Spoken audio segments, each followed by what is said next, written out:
Hey, quick trigger warning for everybody who wants to watch Validate Me. Just know sometimes adult themes are talked about, including things related to sex, drug and alcohol abuse, and other things involving addiction. Hey everyone, welcome to Validate Me. Happy to be back. Hope everyone's having a wonderful end of summer. Incredibly excited for today's show. Let's get right to it. First of all, your emails, validatemeshow@gmail.com. Next week, we will get back into your emails. A lot of fun and interesting questions and thoughts in the email. So send them, validatemeshow@gmail.com. Make sure you subscribe, tell a friend, do all that stuff. We're on all your platforms, but you're watching, you're listening, you know this already. So let's talk about today's episode with Jen Acker. I went to my therapist and had a conversation about him joining the show. And in the end, we decided it wasn't the right fit for him to be on the show. We thought it was a little bit of a conflict. So I said, who out there could really speak to validation addiction, issues related to sex, betrayal, all the sorts of things that really fit into this subject? And he recommended a few names, and one that jumped off the page who I really enjoyed when I checked out her work was Jen Acker. Jen Acker is a certified sex addiction therapist known as a CSAT. She is also a specialist when it comes to betrayal trauma. And for anyone out there who may be wondering whether validation and sex addiction is something that affects you, whether you're a partner of someone and you've been cheated on, and anything else across that spectrum, you will find today's episode illuminating and fascinating. So we're going to get into the nitty-gritty of what this whole thing is. Next week, we'll get back to your emails at validatemeshow@gmail.com. Again, hope everyone's doing well. Appreciate getting a little bit of time off to go chill out with Natalie and Maya in Mexico. But we're back. Let's not waste any time. Let's get into this week's Validate Me with Jen Acker.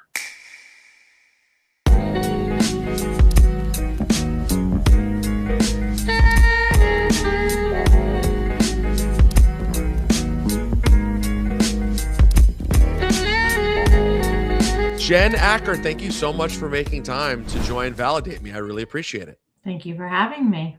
When I talked to my therapist, who I respect greatly in this field, about who would be good to talk to on this journey that I'm on, which is sort of figuring out what this show is as time goes on, as I've been figuring out, my life and my path as this whole thing goes on.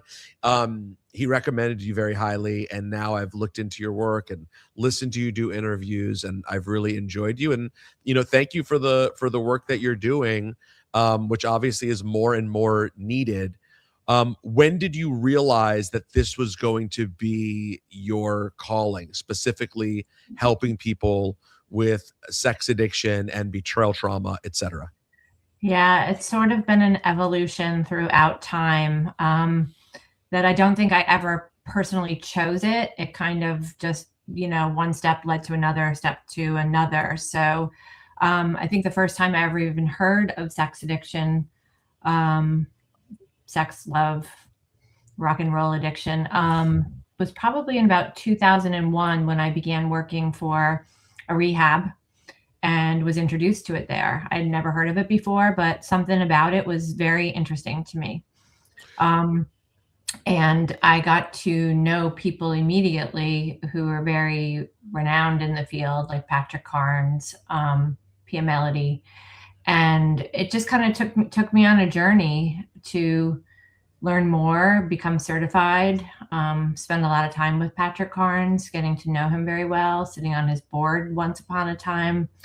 And it just kind of brought me into working in New York City at the point when I started that. Like I said, at about 2001, I think there was maybe one or two certified sex addiction therapists at that point in time, which isn't the only way to treat sex addiction. You don't have to be a certified sex addiction therapist, but there are other people who specialize in it too. But that's sort of where it started, and it just evolved from there. Then I got involved in partner work and trauma, and so okay, before we get into like sort of some specific stuff about what this whole thing is, where are you at with the phrase, like with the actual terminology sex addiction? Because As someone who found myself, in 12 step and having conversations with CSATs and discussing things, but I'm always thinking things through like my lens of like Mhm.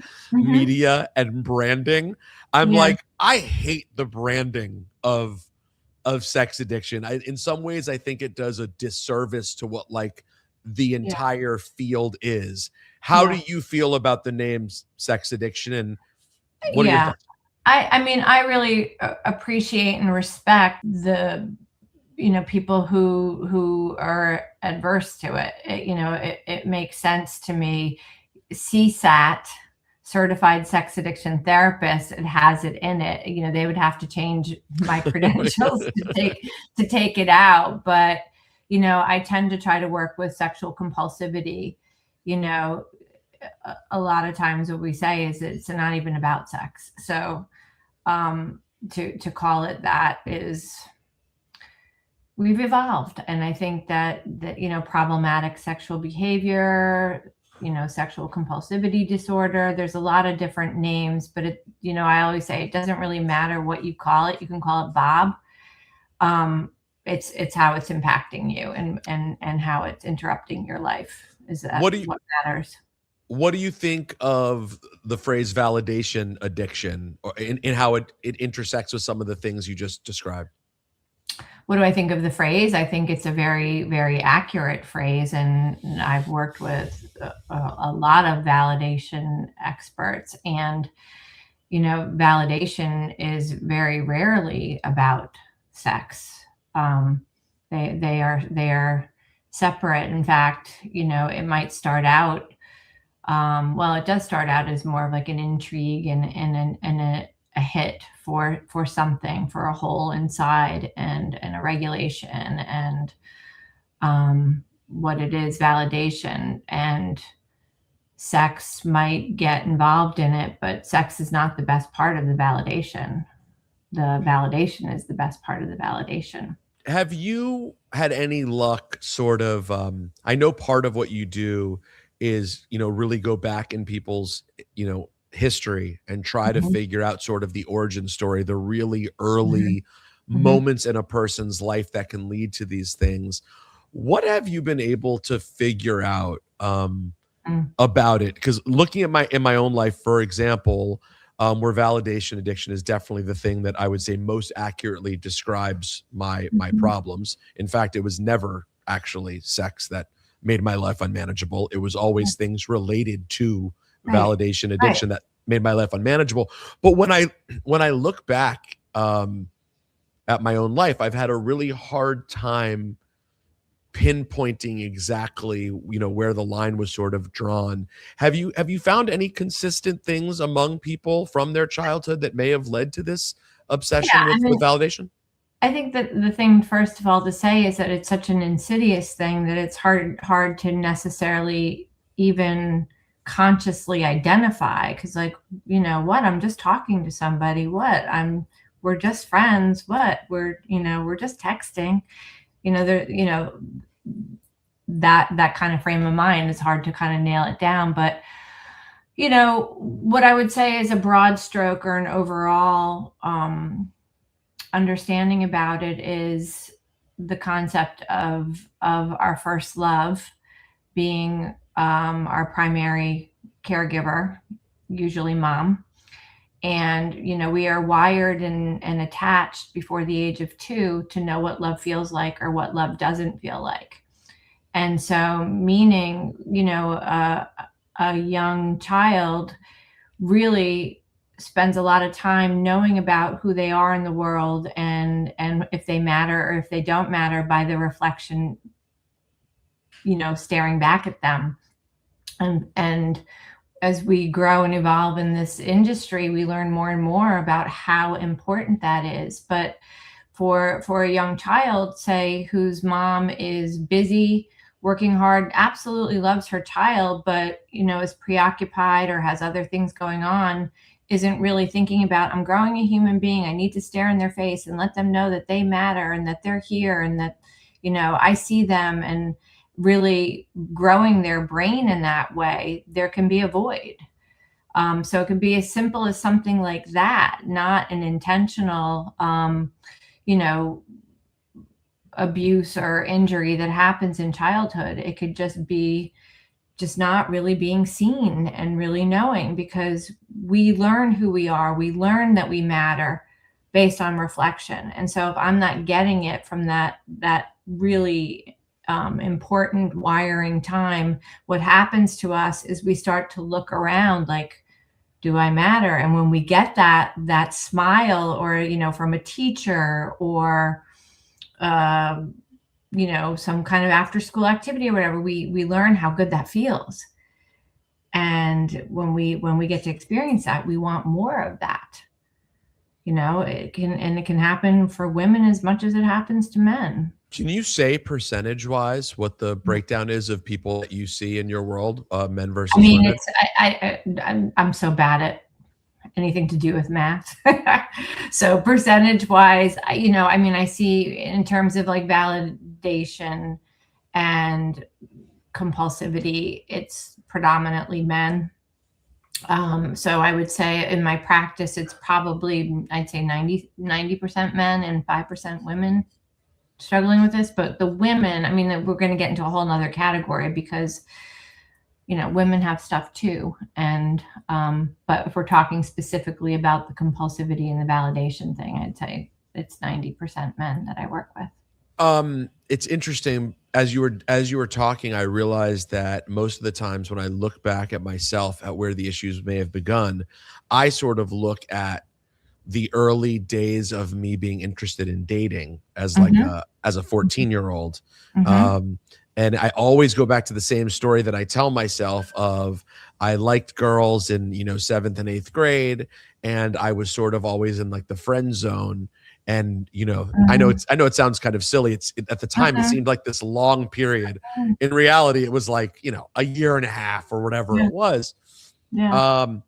And I sometimes look at that as being what led to issues of mine.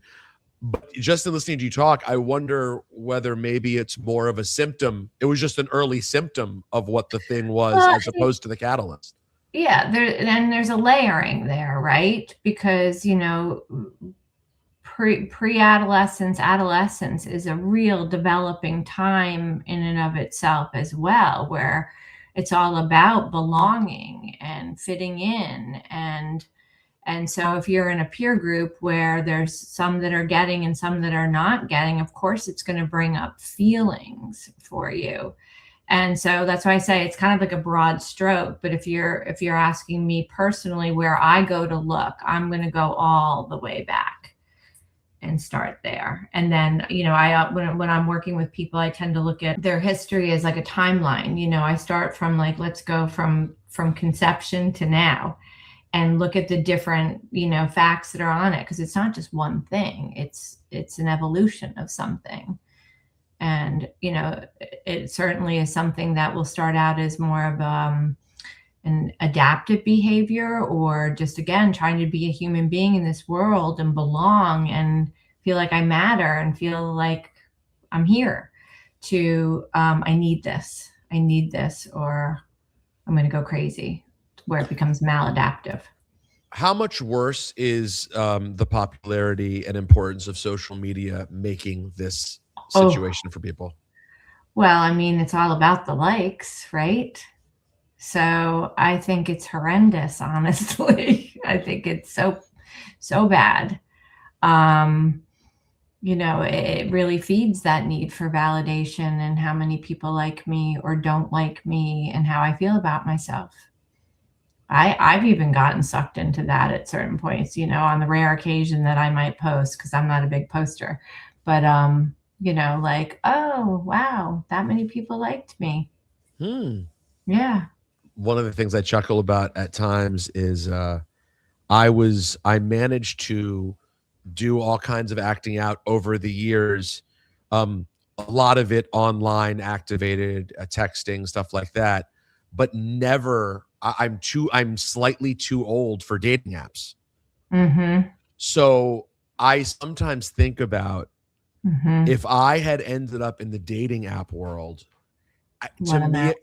I mean, it would have been like if you could comp my life turning into like I'd be a cokehead. This would have been like freebasing heroin. I Yeah. mean, I Yeah. can't. It's literally you're getting alerts of people just telling you whether or not they approve of you to some level. Endless supply. Yep. Yep. Are you seeing a lot of people hooked on a cycle of dating apps?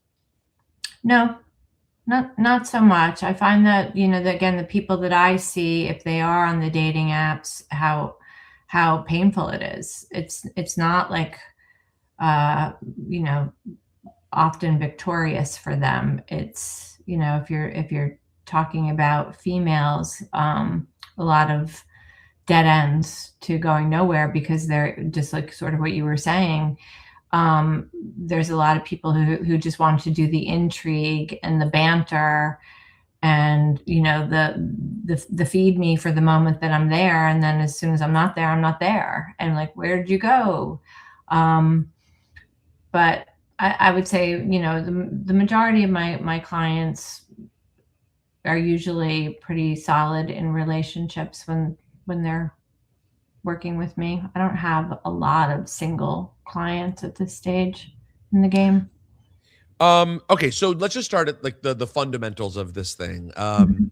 How would someone listening to this show know what do you use as sort of the baseline to know whether they may have a problem in this area?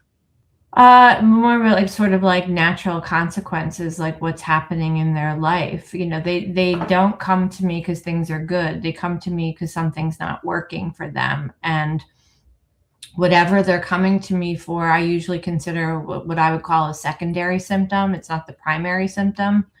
Secondary symptoms can be like, depression, anxiety, compulsive behaviors, relationship issues. Like there's something above the self that's going on in their life that's happening. And so as I explore that with them, it's sort of like starting out with a very broad picture, and I'm sort of like I'm honing in on what the story is here and what actually is the problem that we're dealing with. But again, if somebody's coming to me, they're usually coming to me directly because they know that this is what I do and that I've been doing it for a very long time. So you're usually seeing someone when the crisis has already happened, discovery of some sort has already happened, something has Yeah. on the Yeah. surfaces. Yeah. Um, Yeah. because I just think these days people are what I've heard from certain people is a lack of clarity because maybe they haven't had that come to Jesus moment. They humor themselves that Mm-hmm. by well, yeah, like I talk to people when I go out, or sure, I Mm-hmm. flirt in DMs a little bit, but like I'm Mm-hmm. sure it's not a big deal. And Mm-hmm. I think one of the gratitudes you learn to have about when your life does explode, when you have like a little bit of time and you're able to look back a little bit, is that the clarity that you were given by the explosion, as Mm-hmm. bad as it is at the time, can end up being a gift because to think about living my life for the rest of my life with that level of like fear every time my partner gets near my phone is Yeah. just not something that seems Sustainable. sustainable or manageable, and it wasn't for me. Mm-hmm. So you also deal with the other side of this, which is the betrayal Yes. and the trauma that comes from that. We were talking about it on my daily show this week. There are a couple of stories. One is a prominent artist was accused by his partner of serial cheating, Mm-hmm. and on the same day, there was an NFL owner who was arrested for a prostitution sting. Mm-hmm. Mm-hmm. Um, and in both of those stories, we're apt to think about, oh, well, men cheat, and men do these things. But like, I really think that if you haven't been close to it, there can be a lack of true empathy for the level of betrayal that partners are going through. Mm-hmm. Um, so, can you tell me a little bit about? And obviously, every situation is different. But Yeah. if you were to try to explain what the situation is like for a partner after discovery and just sort of the level of trauma they're dealing with, how Yeah. would you describe it in a general way? Yeah. Well, I think the first word is traumatic, because it's turning their life as they know it upside down. It's something that they're not looking for and they're not thinking about. They're thinking, my life is great and I have what I want to have. And then they find out that there's a whole another story going on there. So just even trying to metabolize that and make sense of that is traumatic. Your brain can't digest that. It can't break it down. It's sort of in that state and stupor of like, what?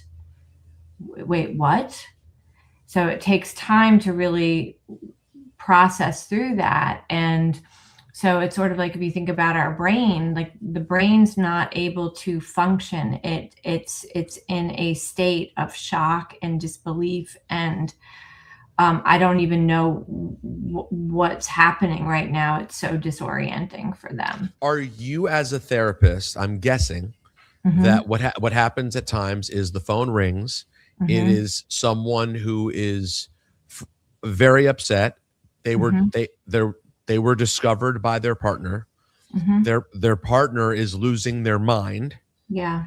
They're scared they're going to lose said partner, Yeah. and they're coming to you to say, A, I need help because my life's gotten completely unmanageable, and B, I'd like to try to save this situation that is careening out of control.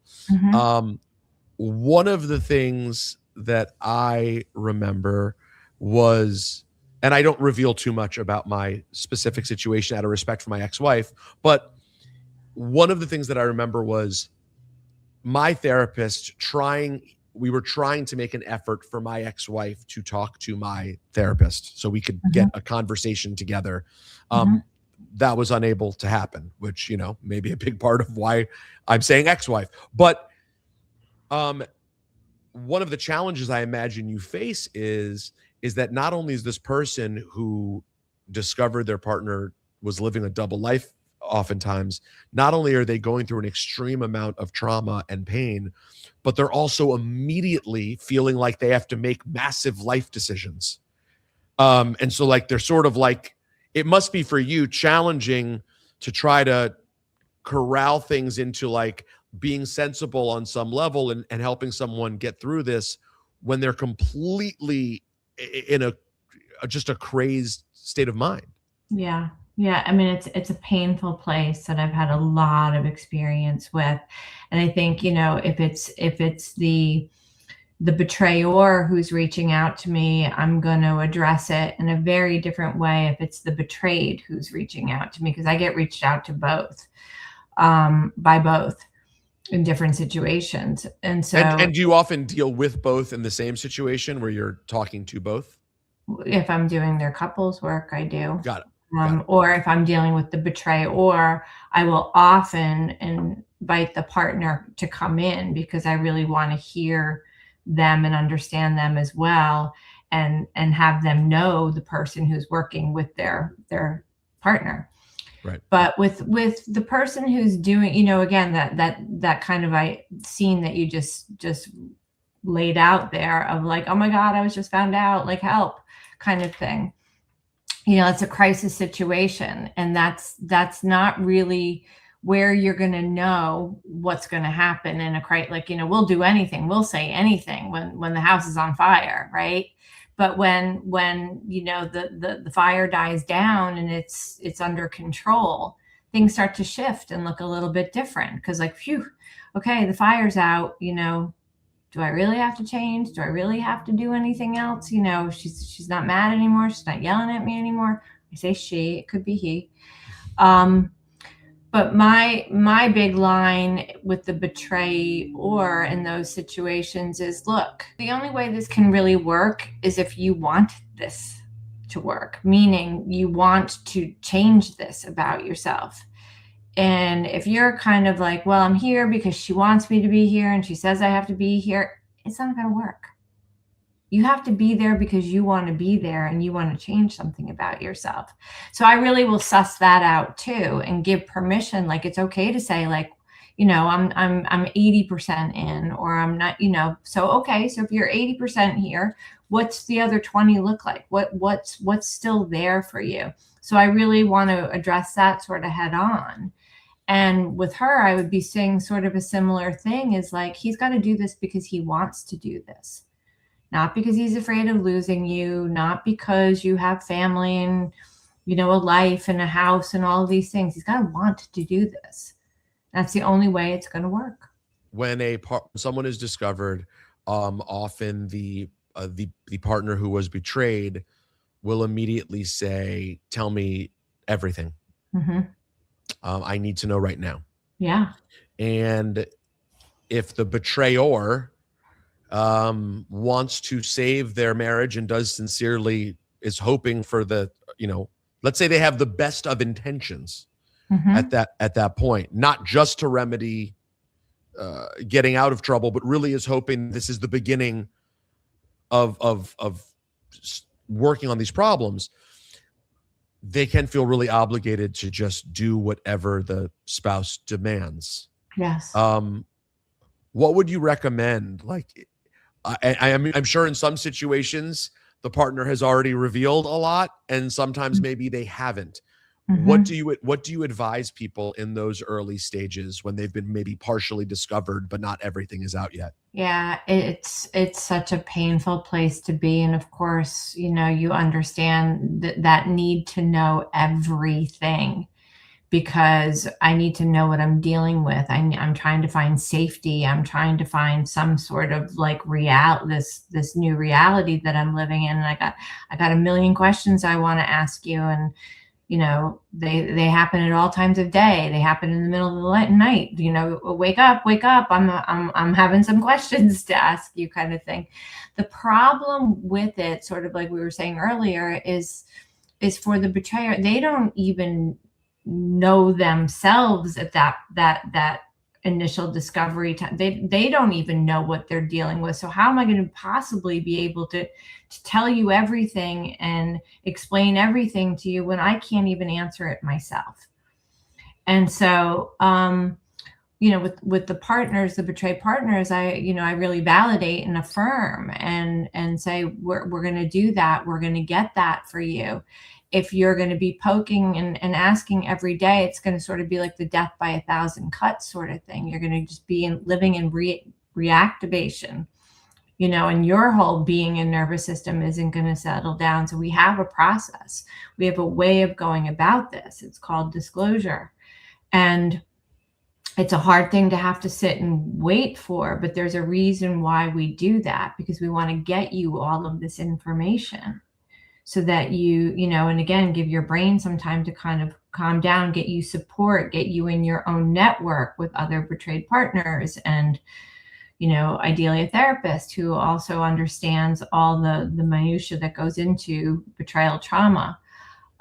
While simultaneously, we're putting together a very, very detailed, comprehensive explanation, as well as accountability for what has happened, so that she can then really take it in a place where she can hear it. In those early days, you can't hear. You're going to ask the same question over and over and over again. There's no satisfying that itch. So it's part waiting for the brain to die down, but also there needs to be a walk through it, because to say you have to wait to get the answers is brutal. So you want her supported by people who can really help her to do that. So, but in a word, would the recommendation be like, don't give up, don't just blurt it out. Like, if you have to say, I know you want me to tell you everything right now, and I promise I will tell you everything, but we just can't do it right this second. Ideally, yes, that's what I would recommend. How often is a lie detector test involved in disclosure? It's really what the betrayed partner wants. It's not always, and it's not, mandated. It's there's a lot of questions about, how accurate they are and whether they really work. I just did one where she didn't want it, mainly because she's married to a lawyer who, uses them in his practice or whatever. But it's some partners want it just for the reassurance, of, like, when you're hooked up to machinery that's going to check your heart rate and see what's going on there, that extra reassurance feels good. And I'll tell you, if it's not passed, it's even more of a relief in some ways, because to sit through a disclosure to find out that it wasn't accurate or complete is a painful thing. So it's sort of a way to intervene. Do we have a complete document here? Are we as close to the absolute truth as we possibly can be? I mean, nothing's 100%, but yes, he passed it. It feels a lot better in a way to go through it with that than not knowing. In your experience, how often are betrayed partners able to, get to the other side, and end up in like a healthy place with the betrayer? And I guess it's hard to have any sort of number on that, certainly, but is it a realistic thing? Because I think, we do live in it's so funny. On one side of the coin, we just kind of act in society like, well, cheating happens, people cheat, it's terrible. And on the other side of the coin, it's also like a girl, you just have to leave society. Yeah. And to not leave is often looked down upon also, right? So it's really either way, it's damned if you do, damned if you don't. It's in one case, and in one sense, until you've worn and walked in the shoes, you don't have any idea.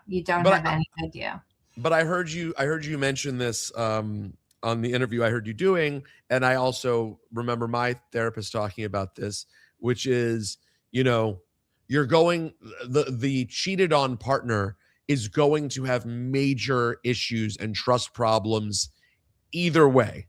So it's a decision of whether you want to do the work with the person who betrayed you, and is there enough there to hold on to that you want to move forward with, or do you want to have to do the work later? Because either way, it's coming back around. Does it happen more often one way than the other? I would say partners more often stay than don't stay. Number one, I would say that. And again, what I always tell them is you have the best shot if you're both doing the work, because even though you didn't cause the wound, you have the injury now. So they've got to work on healing that injury. And so there's a lot that has to happen there. But to answer your question, I love the question because it's something I think about a lot, is do you ever really get over it? Do you ever really get to a place where you are, completely trusting and peaceful and never think about that again? I think you can get to a place where you're peaceful and accepting and choosing to be here. Like, that's what I will always say. It's an empowered choice to stay and be empowered by your choice. Like, you are stepping into this.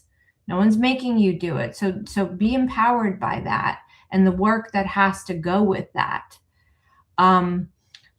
But the mind is a tricky thing. It loves to throw little thoughts inside and spook you and worry you and stress you out. And does that ever go away? I don't think so. I just think you learn to get really good. You get further away from it and you do rebuild the trust. And the trust only happens over time, not through words, but by consistent actions. Your body's going to tell you before anything, because like I said, the mind's got a whole life of its own. But when my nervous system and my body can really, women don't realize, and I keep saying women because it's predominantly women, how powerful their bodies are in knowing things. and they will tell you, yes, I felt it, I sensed it, I had a feeling. But what I also want to say is that, in terms of the betrayal, like there's such a big spectrum of behaviors that happen, and certain behaviors are easier to work through than others. Meaning, prostitution, or sex workers, paid for sex, massage parlors, that sort of thing, versus affairs. Right. When there is a more of an intimate thing, that is what partners will have, hands down, the hardest time with. Even if it is a sex worker that, let's say, that's consistent, that is so much more painful and so much harder to work through than nameless faces. And yet life is crazy, and obviously I'm very happy with, I believe in my life things worked out exactly the way they were supposed to, and I'm grateful for it at this point. But it is interesting because when I was meeting different people, I was meeting people who, what meetings are like. I mean, you're talking about stories that I would sit there like my jaw would be on the floor, right? Like, you were saying I love you, you got caught, you were saying I love you, I'm gonna leave my wife for you. And I met people whose wives recovered from that, and they still ended up getting to another place. And then you have other cases where something much less serious happened, or at least on paper, and the person wasn't interested in doing the work. Do you ever see situations where you're seeing the betrayer, and that they're your client, and you know that they're sincere, and they really do the work, and they have a partner who was never interested in joining them on the journey? They sort of felt, this is your work to do, not mine. Why should I have to do work when you're the one who cheated on me? And that eventually being the thing that in the long run sort of killed them. Yeah, I do see that. It's tough. And there's a point in time, like obviously in the first couple of years, I will even say, the betrayer has to do their work. They have to really be looking at, themselves. And it's sort of Rob Weiss, who's a friend and colleague of mine, wrote the book, Out of the Doghouse, where great book. Yeah, you're in the doghouse for a little while, and this isn't like 50-50 marital problems. This is, you're in the doghouse for a reason, and you've got some work to do here. And if we're now 2 years in, though, and it's just this endless, you cheated, you hurt, whatever. And I'm really confident that he's doing everything he can to be a man of integrity who can look in the mirror and like what he sees. Then we've got to get to his empowered choice there of like, and again, it's a choice. You don't have to stay at that point in time. You can go. And if you're going to stay, though, and she's not going to do what she needs to do, how is that going to work for you? How is that going to be for you? Like we look at that and really explore. And that's a tough spot. And that's a tough spot for people who feel an immense amount of guilt for what they put the person through. But now they've spent, and I say this just because I've seen it before. Now they've spent years doing the work. And they really are a different person, but the partner didn't go on the journey with them and still has them in the doghouse. But by the way, the name of the book is sort of like, I don't want to say it minimizes, but it doesn't give like full credence to how serious the doghouse is. I know, like, the doghouse is tough. No, the doghouse it's like a dungeon, and it's not like like don't picture Snoopy and Woodstock doghouse situation. It's not that kind of doghouse. Another thing that you deal with is arousal templates. What can you tell people who don't have an understanding of what that even is, what that is, and the kind of work that you do with it? Well, I'll just give you the faster answer to that. Everybody has an arousal template.